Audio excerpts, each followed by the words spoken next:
ओम शांति शांति। अब आरंभ होता है कारक योग। पूर्व में कारिका योग का वर्णन किया था। कारिका योग पृष्ठ संख्या 250, श्लोक संख्या 61 से 62 तक था। 2 श्लोकों में वो कारिका थी वो, और अब ये कारक अलग है, दोनों में फर्क है। मूल त्रिकोण स्वगृहोच्च संस्था नभश्चरा केन्द्र गता मिता स्युः ते कारकाख्या कथिता मुनीन्द्रैर् विज्ञाय चाज्ञा भवने विशेषात्। अपने मूल त्रिकोण में या स्वगृह में या उच्च राशि में स्थित जो ग्रह हैं वे यदि केंद्र में अवस्थित हो तो 1, 4, 7, 10 इन जगहों में बैठे हैं। लग्न में, चौथे में, 7वें और दूसरे भाव में बैठे हैं। इन कैसे बैठे हैं वो? या तो मूल त्रिकोणस्थ होकर बैठ रहे हैं, स्वमुख अपने मूल त्रिकोणस्थ होकर के बैठे हैं, या अपने राशि में बैठे हैं, या अपने उच्च राशि में बैठे हुए, स्वराशि और उच्च राशि। कौन? नभश्चराः केंद्रगता मितस्यु। यदि वे केंद्र में हो तो वे परस्पर एक दूसरे के प्रति कारक ग्रह कहलाते हैं। ते मितः कारकाख्या मुनीन्द्रई कथिता स्युः। उनको मुनीन्द्र लोगों ने कारक नाम की संज्ञा दिया गया है उस योग विशेष को। आज्ञा भवने विशेषात विज्ञाय, और विशेषात विशेष रूप से 10वें भाव में स्थित जो ग्रह होगा वह योग निश्चित रूपेण कारक कहा जाएगा। ऐसा श्रेष्ठ मुनीन्द्रों के द्वारा कथन किया गया है। प्रालेय रश्मिरिधि मूर्तिवर्ती स्वमंदिरस्थो निजतुंग जातः कुजार कजार कामर राजपूज्या केंद्र स्थिता कारक संजिताश्च। प्रालेय रश्मिरिधि मूर्तिवर्ती, चंद्रमा यदि जो है अपनी राशि माने कर्क में स्थित होकर क्या कर रही है? लग्न में हो तो माने अपनी राशि में स्थित है और लग्न में रह रहा है, अर्थात लग्न भी कर्क ही है और राशि भी कर्क ही है। ऐसे हो स्वमंदिरस्थो, स्व मने स्वराशि, स्वमंदिर में स्वराशि, स्वघर में रह रहा है। निज तुंग जातः, निज तुंग जातः कुजार्क जार्क अमर राजपूज्या। और कैसे हैं? साथ में मंगल, शनि, सूर्य, बृहस्पति। कुछ मने मंगल, अर्क मने अर्कज, अर्कज मने शनि, अर्क मने सूर्य, और अमर राज इंद्र के द्वारा पूज्य बृहस्पति। ये अपने उच्च राशियों में स्थित हो तो वे अपने उच्च राशि में स्थित होकर के यदि केंद्र में बैठे हों तो सब ग्रहों की अपनी अपनी राशि अलग होता है, अपना उच्च राशि अलग होता है। उच्च राशि में रहते हुए बैठे कहाँ हैं? केंद्र में। 1, 4, 7, 10 में बैठे हुए हों तब भी कारक योग कहा जाता है। प्रालय रश्मि यदि मूर्तिवर्ती, और मूर्ति माने तनुभाव, वर्ती माने तनुभाव में रहना, लग्न में रहना। कौन? प्रालय रश्मि माने चंद्रमा। चंद्रमा यदि अपनी राशि में स्थित होकर के लग्न में हो, एक बात। और दूसरी बात निज तुंग जाता, कौन? ये सारे मंगल, शनि, सूर्य, बृहस्पति अपनी अपनी उच्च राशियों में स्थित होकर के केंद्र में बैठे हुए हैं। तब कारक संजिताश्च, तब इनको भी कारक संज्ञक योग होता है। ऐसा मुनीन्द्रों ने ही कहा, पूर्वान्वय हो जाएगा। इनको कारक ग्रह कहा जाता है। शुभ ग्रहे लग्न गते अंबराम्बु स्थितो ग्रह कारक संज्ञक स्यात् तुंग त्रिकोण स्वगृहांशयातास् त्यपीय माने तपनो विशेषात्। कहते कि देखिए शुभ ग्रह, समस्त शुभ ग्रह कहाँ बैठे हो? लग्न गते, लग्न में विराजमान हो, तथा अंबराम्बु स्थितो ग्रह। चतुर्थ एवं दशम भाव में स्थित जो ग्रह है, कोई भी ग्रह हो स्थित हो तो कारक संज्ञस्यात्, तब उनका नाम कारक हो जाता, कारक संज्ञा पड़ जाता है। एवं तुंग मने उच्च राशि, त्रिकोण, स्वगृह मने स्वराशि, स्वगृहांश याता, और तदंश कौन नवांश, इतने में कहीं भी बैठा हो में स्थित जो ग्रह होते हैं उनके भी नाम अपि यह माने प्रमाण में, ज्योतिष प्रमाण में उनको भी कारक संज्ञा से कहा दिया जाता है। तपनो विशेषात, और यह योग विशेष रूप से दशमस्त सूर्य को लेकर के ही किया जाता है। तपन माने सूर्य, सूर्य का नाम है तपन। विशेषतः तपन से ध्यान दिया जाता है, मैंने दशम भावस्थ सूर्य को लेकर के विशेष रूप में कारक योग माना जाता है। माने गतो, माने में दशम, मान क्या लेता है दशम भाव में, कौन है तपन सूर्य हो, तो विशेषात विशेष तौर पर ध्यान दिया जाता है कारक योग का। अब इस योग का फल क्या, 3 श्लोकों में योग की स्थिति वर्णन कर दिया। आज श्लोक में फल बता रहे हैं, 3 श्लोक है, फल बताने के लिए भी 3 श्लोक है। नीचान्वये यद्यपि जात जन्मा मंत्री भवेत कारक खेचराध्यै, राजान्वये तस्यदि प्रसूतिर् भूमिपतित्वं स कथम न याति। नीच कुल में उत्पन्न व्यक्ति है, नीचान्वय मैंने नीचान्वय, अन्वय मैंने कुल, नीच कुल में जन्मेगा यद्यपि वह व्यक्ति, फिर भी कारक ग्रहों की वजह से वह क्या हो जाता है मंत्री भवेत। कारक खेचराद्य ही, कारक जो ग्रह हैं इन ग्रहों के कारण से वह इस प्रकार से नीच कुल में जन्मा हुआ व्यक्ति भी मंत्री आदि उच्च पदों को प्राप्त कर लेता है। और यदि राजकुल में ही पैदा हो गया, राजान्वये तस्यदि प्रसूतिर्, यदि राजकुल में पैदा हो गया तो संशय नहीं है भूमि पतित्वं स कथम नहीं आती, पूरे भूमि का पति बने स्वामी राजा कैसे नहीं होएगा, मैंने अवश्य होवेगा। जितने भी भाई हो लेकिन वो वही बनेगा राजा, अन्य भाइयों को सबको किनारा करके वो राजा बन जाएगा। ये अन्य भाई सहर्षि मान लेंगे उसकी गुण स्वभाव आदि को देखते हुए, ये आप ही बनो राजा, हमारे कोई बात नहीं। वेशी स्थितो यस्य शुभो न भोगो जन्माख्य लग्ने च लवे स्वकीय, केन्द्राणि सर्वाणि च सद्ग्रहाणि तस्यालये श्री कुरुते विलासम। वेशी माने सूर्य जहां पर बैठा हो उसके बगल में दूसरे भाव, सूर्य को जहां बैठा है उसको एक कहा जाएगा, उससे बगल वाला दूसरा, और दूसरे का नाम वेशी। वेशी वोशी आया था ना पहले, इधर दूसरा हो तो वेशी, 12वें में हो तो वोशी। ये वेशी का मतलब सूर्य के बगल में दूसरे भाव में बैठा है। वेश स्थितो यस्य शुभो न भोगो, जिसके शुभ ग्रह यदि वेशी में सूर्य के बगल में बैठ गया हो तब तो जन्म लग्न अपने में ही नवांश में हो तो जन्माक्य ज लग्ने लवे स्वकीय, जन्माक्य लग्न भी अपने स्वकीय नवांश में विराजमान हो तो, तथा केंद्राणि सर्वाणि जसद ग्रहाणी, सभी केंद्र स्थानों में शुभ ग्रह से युक्त हो तो वह व्यक्ति के घर में हमेशा तस्य आलये, उसके घर में श्री विलासम कुरुते, लक्ष्मी नित्य निरंतर विलास करती है। अच्छा योग है, अच्छा फल दिया यहाँ पर कारक फल। केंद्र स्थिता गुरु विलग्न चंद्र भेषा मध्ये च यस्य नितराम वितरन्ति भाग्यम, शीर्षोदयाभ्युदय भेषु गता भवेयुर आरंभ मध्यम विराम फल प्रदास्ते। 14 अक्षर वाला है, अब तक 11-11 गा रहा था, ये 14 अक्षर वाला पाद को आरंभ किया।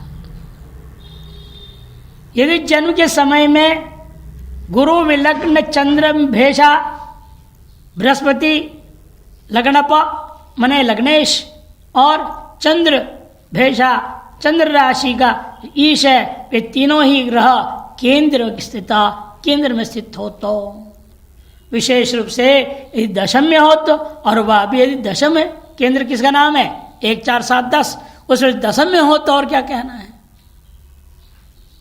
तो सदैव भाग्य रहेगा। मध्य च यस्य नितराम वितरन्ति भाग्यम, सदैव भाग्यवृद्धि करने वाला होता है वो।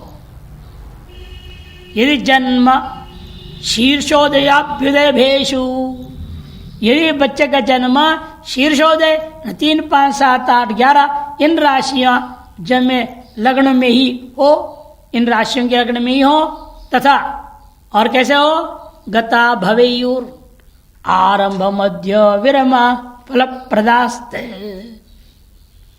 उक्त ग्रह पड़े हो तो जीवन के आरंभ मध्य और अंत में ही फल प्रदायक होते क्रमशः।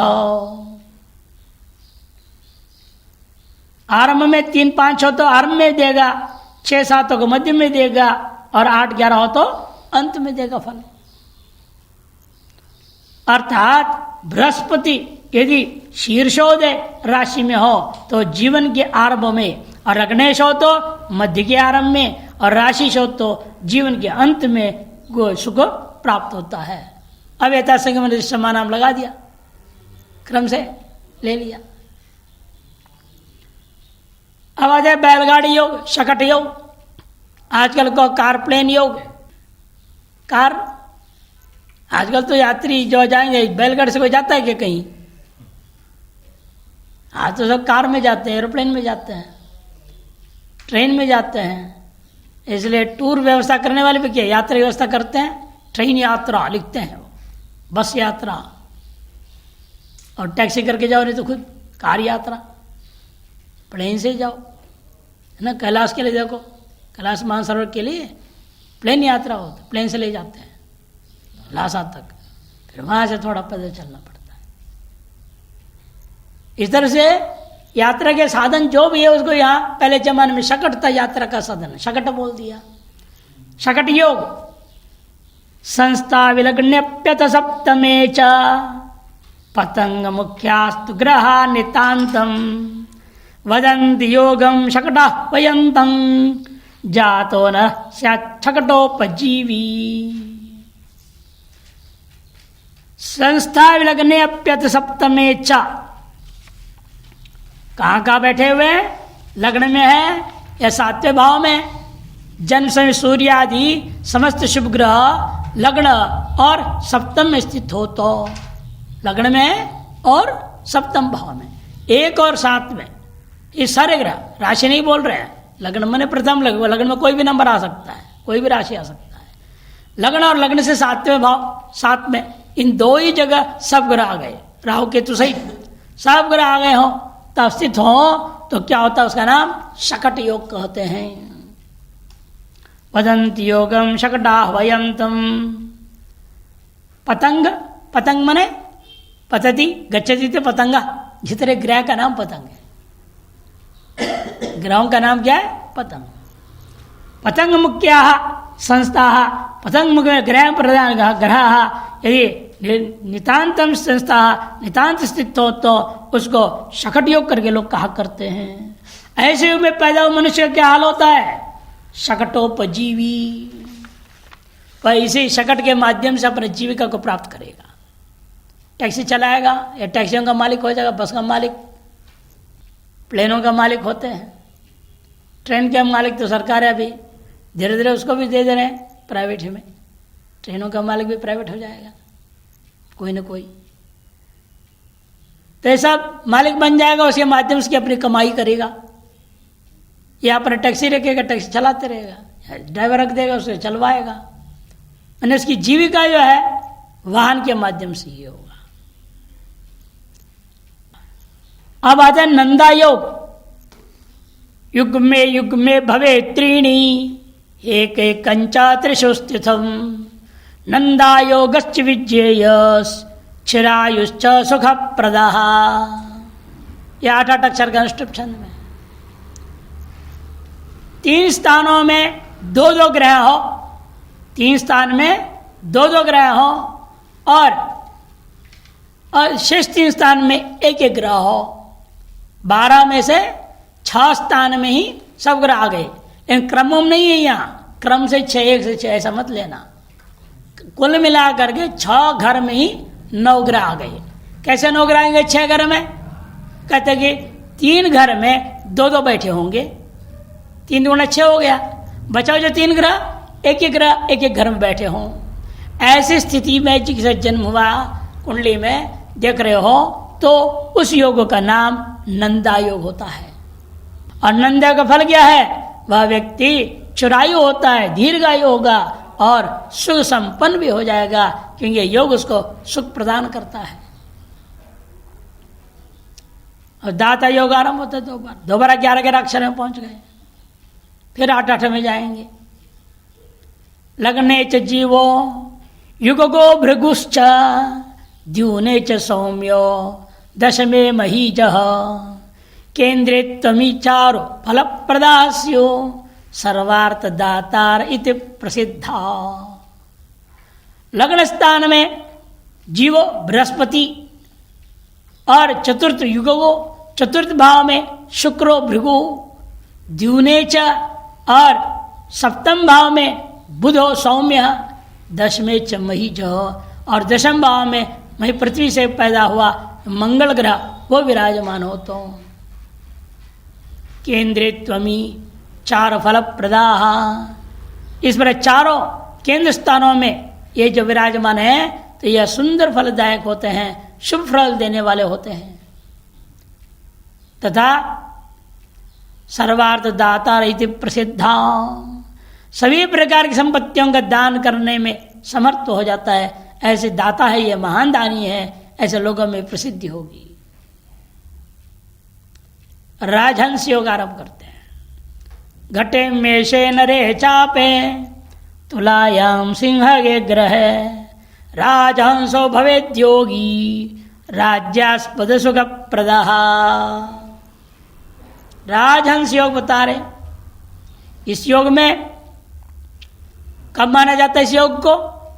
घटे मेषे नरे चापे, कुंभ, मेष, मिथुन, चाप माने धनुर्योग, तुलायाम सिंह के ग्रह, तुला और सिंह इन राशियों में सभी ग्रह हो तो 1 2 3 है ना, मेष धन मिथुन 1 2 3 और फिर 5 सिंह, तुला है 7, कुंभ है 11, माने 1 2 3 5 7 और 11।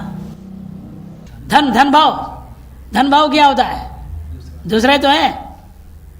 मेष 1 हो गया, धन 2 हो गया, मिथुन 3, सिंह 5, तुला 7, कुंभ 11।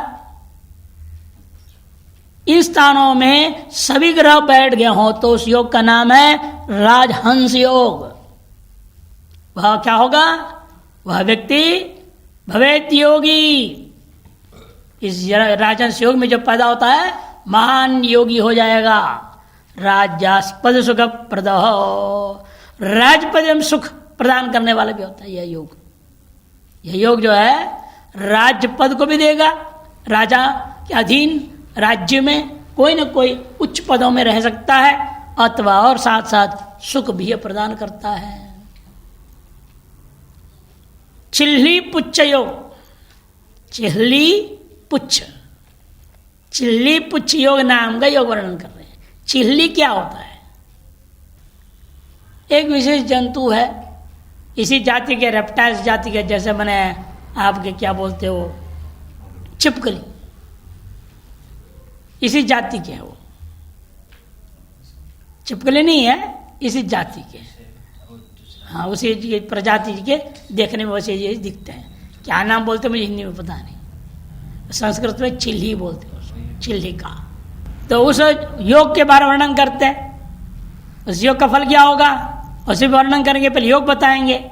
कब योग माना जाएगा चिल्ली का योग? सिंहासन च हंसे च दंडे योगे मरुध्वजे चतुस्सागर योगे च चिल्ली पुच्छो महाफल। फल पहले बता दिया। इनके योगों के साथ चिल्ली पुच्छ योग भी होता है। किन योगों के साथ होता है चिल्ली पुच्छ योग? सुनो, सिंहासने च, सिंहासन योग, हंस योग, दंड योग, मूर्ध्वज योग और चतुस्सागर योग।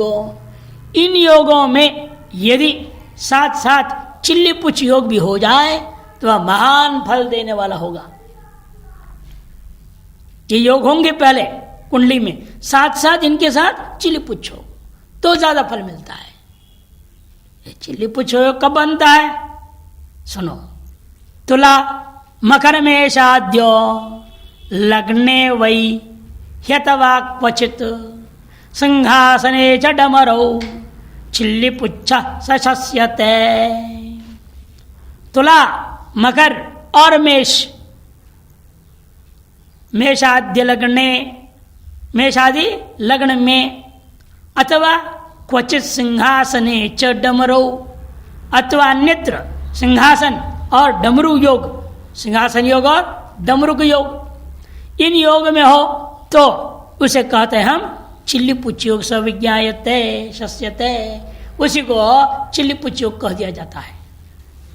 तुला, मकर, मेष इन लग्न में अथवा अन्यत्र, मैंने कहा क्वचित सिंहासने च डमरौ च योगे चिल्ली पुच्छ योग इति शस्यते है। यह शुभ कारक योग है। मृगे कर्के च पुच्छ स्यात् राजहंस सुखप्रदः कुंभे च मन्मथे चैव चिल्ली पुच्छो विधीयते। एक और प्रकारांतर बता रहे चिल्ली पुच्छ का। मकर, कर्क, पुच्छ, मकर, कर्क और कुंभ, आगे आ रहे नीचे है कुंभ, मन्मथे, मन्मथे मैंने आपका मिथुन। इन लग्न में यदि क्या बन रहा है? राजहंस योग हो तो वह चिल्ली पुच्छ योग अत्यंत सुख प्रदान करने वाला होता है। चिल्ली पुच्छ स्यात् ऐसा अन्वय हो जाएगा पहले। मृगे कर्के कुंभे मन्मथे चैव राजहंस सुखप्रदः चिल्ली पुच्छो अभिधीयते। इन लग्नों में मैंने मकर, कर्क, कुंभ और मिथुन, इन लग्न में क्या होना चाहिए? इन लग्न होते हुए कुंडली में राजहंस योग हो। इन लग्नों में राजहंस योग बना हुआ रहेगा कुंडली में, तब उस कुंडली को क्या हम कहते हैं? चिल्ली का योग युक्त है। चिल्ली योग, चिल्ली पुच्छ योग से युक्त, ऐसे कहा जाएगा। और क्या करता है? सुखप्रदः, सुख प्रदान करने वाला है। मृगे कर्के ध्वजो पुच्छः कन्यालो वृषभे झषे चिल्ली पुच्छो भवेद्योगस् चतुस्सागर गोचरे। मकर और कर्क लग्न में, मृगे कर्के मैंने मकर और कर्क लग्न में यदि ध्वज योग बना हुआ है तब चिल्ली पुच्छ योग समझो। कन्यालो वृषभे झषे, कन्या अली मने वृश्चिक, वृषभ राशि और झष, इन लग्नों में यदि चतुस्सागर योग बना हुआ है तब भी उस कुंडली को चिल्ली पुच्छ योग युक्त को कहेंगे।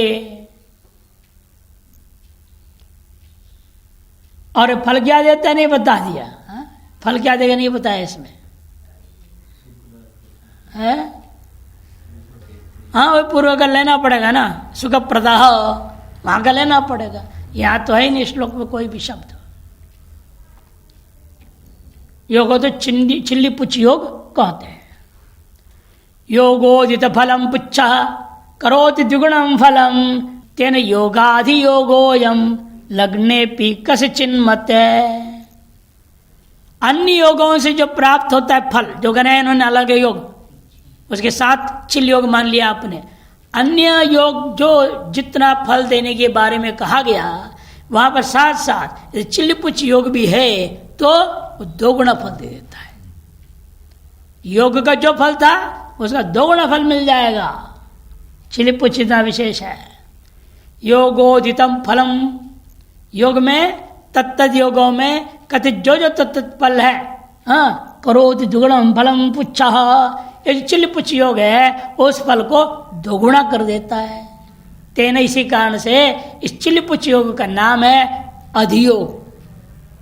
अन्य योगों की अपेक्षा से महाराजा योग है, तो अधियोग है ये, इसलिए इसे योगादि योग कहा जाता है।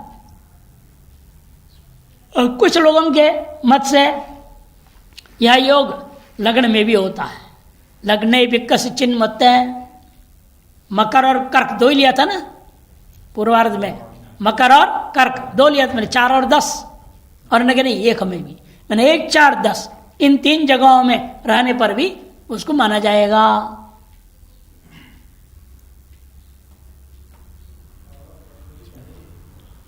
लग्ने भी कसिचित मते।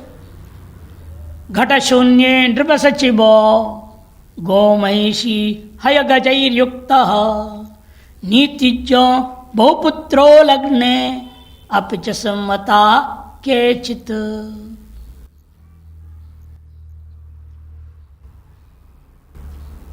थोड़ा विषम छंद है ना ये। पहला पाद में देखिए 9 अक्षर है, पहले पाद में 9 है, दूसरे में 10 है। अभी तक बिल्कुल अनुष्ठ छंद आ रहा था, 8 अक्षर वाला पाद, 8 दूनी 16, 16 दूनी 32 अक्षर पूरे श्लोक में। यहां तक अनुष्ठ है, यहां के विषम छंद हो गए पुनः 9, 10, 9, 7, 9, 10, 9, 7 है। घट शून्य नृप सचिवो गोमहिषी है गजैर्युक्त नीतिज्ञो बहुपुत्रो लग्ने अपिच सम्मता केचित्। कुंभ लग्न को छोड़कर, घट शून्य माने कुंभ लग्न को छोड़ करके यदि ग्रह कुंभ लग्न को छोड़कर अन्य किसी भी लग्न में यह चिलिपुच्छ योग बनता है तो वह व्यक्ति क्या हो जाएगा? नृप सचिव, राजा का मंत्री बन जाएगा। गाय, भैंस, घोड़ा, हाथी आदि से वह संपन्न होगा। नीतियों का क्या था? बहुपुत्रों, तो बहुत पुत्रों वाला भी होता है। लगने पे सम्मता के चित, ऐसे कुछ लोगों का कहना है यह लग्न को लेकर के भी हो तो भी काम चलेगा। लग्न के से भी लग्ने पिच सम्मता के चित। लालाटिके चंद्रे अष्टमे चंद्र गेहे अर्कार के शुक्र खगा स्थिता के मध्यमे च संपूर्णे योगो लालाटिको मतः। चंद्रमा लग्न से 8वें घर में विराजमान है और चंद्र का घर में अर्थात कर्क राशि में कौन बैठा है? अर्क, सूर्य बैठा है। और अर्क की शुक्र खगा स्थिता, कर्क राशि में केवल सूर्य नहीं, सूर्य के साथ में शनि बैठा हुआ है, शुक्र भी बैठा हुआ है। तब केमद्रमेच संपूर्ण है,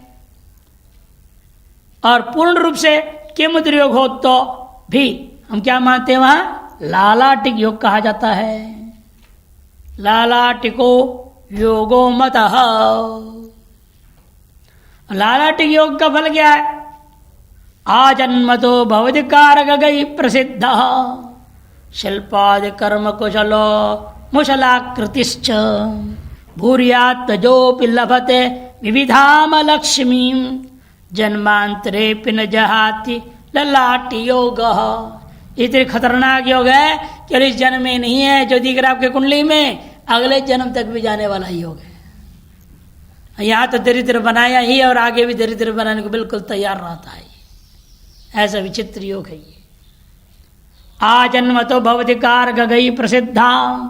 लालाटिक योग में उत्पन्न व्यक्ति कारक ग्रहों के द्वारा जन्म से ही यद्यपि दुनिया में वो प्रसिद्धि को प्राप्त करेगा और शिल्प आदि कर्म में कुशल होगा। शिल्प ने पत्थर, लकड़ी आदि मूर्ति आदि कलाओं में अत्यंत प्रवीणता को प्राप्त करेगा। मुशलाकृतिश्च, और मुशल के समान आकृति वाला होगा। मुशल कैसे होता है? दोनों किनारे में गोला मोटा होता है, तो थोड़ा पतला आता है, बीच में पतला होता है, जहाँ से पकड़ते हैं फेरते हैं ना, वो पतला ही रहता है, और फिर ऊपर बराबर। कई जगह मुसल तो पूरा ऊपर से एक बराबर भी होता है, ऐसे भी देखने को मिलता है। असली मुसल का यही स्वरूप है, नीचे थोड़ा चौड़ा होना चाहिए, बीच में पकड़ने लग जाता उतनी होनी चाहिए, हाथ पकड़ने के लिए। फेंकते हैं ना, फेंकने के लिए फिर ऊपर में थोड़ा चौड़ा तब ना फेंक पाएंगे आसानी से। ऊपर से बराबर रहेगा, बार बार फेंक ऊपर नीचे पकड़ते कि नहीं करते, कैसे कर पाएंगे? कठिन हो जाता है। इसे थोड़ा टेढ़ापन रहता है ऊपर में, ऊपर चौड़ा नीचे चौड़ा और बीच में पतला। ऐसे इस आदमी का शरीर होता है, ऊपर चौड़ा नीचे चौड़ा बीच में पतला। मुशलाकृतिश्च, और संतान की कोई कमी नहीं होगी, डजन भर का बच्चा पैदा कर डालेगा। भूरिया त्वजोपी, फिर भी किसी भी संतान से सुख नहीं मिलने वाला। अनेक प्रकार की दरिद्रता चारों तरफ से घिरा हुआ रहता है। विविधाम अलक्ष्मीम, अलक्ष्मी माने दरिद्रा। और यह ऐसा विचित्र जो ललाट योग है, जन्मांतरे भी न जहाती ललाट योग, जन्मांतर में भी ये योग पिछाई करेगा, वहां भी उसको दरिद्र बनाए रखेगा। भले अनेकों कलाकार है, अनेकों कलाओं को जानने वाला है, दुनिया में कला के कारण से प्रसिद्ध भी हो जाएगी, दुबला पतला देखने में भी सुंदर, लेकिन अनेक संतान होते हुए भी महादरिद्र रहता है। ये ललाट योग का फल बता दिया। महापातक योग का वर्णन करते हैं। राहुणा सहित चंद्र सपाप गुरुवीक्षित महापातक योगोयम यदि शक्र सम भवे। राहु से युक्त यदि चंद्रमा है अथवा पाप युक्त यदि गुरु है, पाप ग्रह युक्त गुरु ग्रह। पाप ग्रह किन किन का नाम था?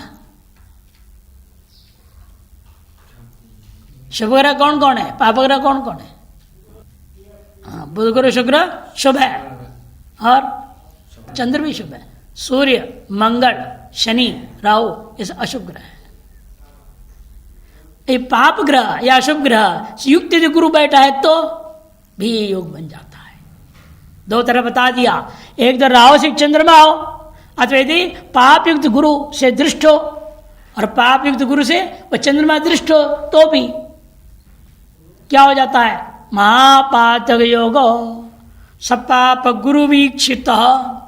सपाप ने पाप ग्रहों के सहित गुरु के द्वारा वीक्षित दृष्ट है तो महापातक योगोयम, उस योग का नाम महापातक योग कहा जाता है।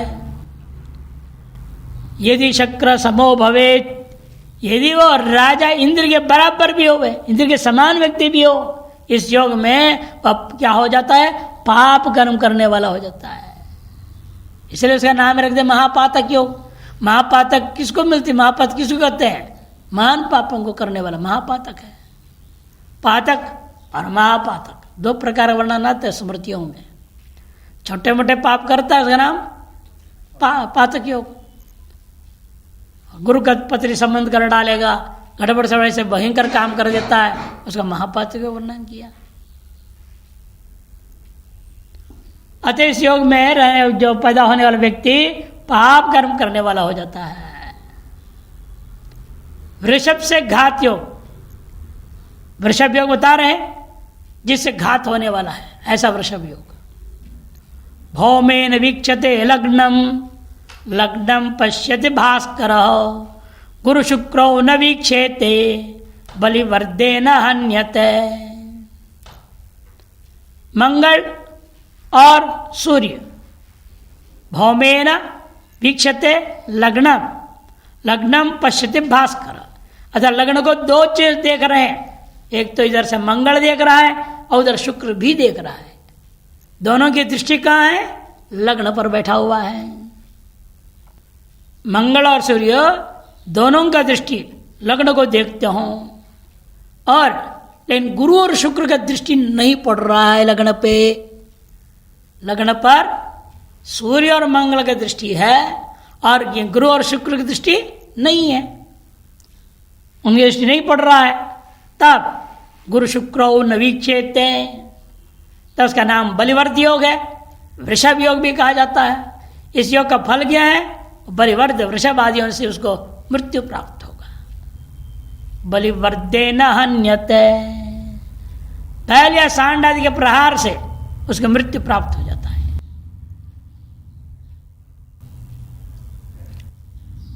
हठहंता योग आरंभ हो रहा है। हठहंता योग आत्महत्या कर लेने वाला योग, जिसकी कुंडली में ऐसे ग्रस्थिति होगा तो निश्चित एक दिन आत्महत्या कर लेता है। जितना समझाओ, जितना भी करो, जितना भी रोको, जितनी युक्ति लगाओ, मंत्र तंत्र सब कुछ विफल हो जाता है और जरूर वो कांड कर लेगा। वो क्या है? वो हठहंता या आत्महत्या योग। आयस्तान गते चंद्रे चंद्रस्तान गते रवौ हटेन नाशो विज्ञेय पंचरात्रौ विशेषतः। एकादश भाव आय स्थान माने 11वें भाव में चंद्रमा स्थित है और चंद्र का स्थान कौन है? कर्क राशि।